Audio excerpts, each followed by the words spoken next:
Billy and Domino.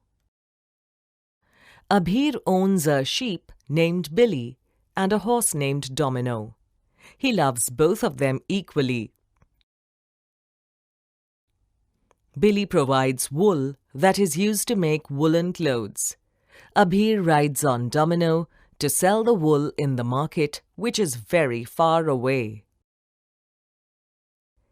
Abhir's friends adore Domino a lot and love taking rides one by one. They frequently bring hay for him.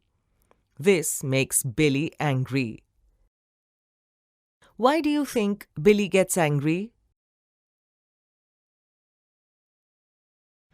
Billy thinks the farm runs from the money Abhir earns from his wool, so he feels he deserves the attention Domino gets from Abhir's friends. One day, Billy gets sick. He is taken to the hospital by Abhir on a cart driven by Domino. He gets treated and realizes that he shouldn't be jealous of Domino, so they become friends. What makes Billy realize his fault?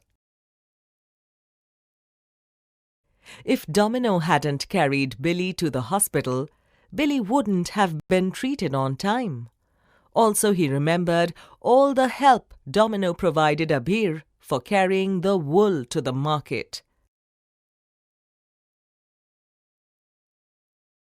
Let's quickly recap what we learned today.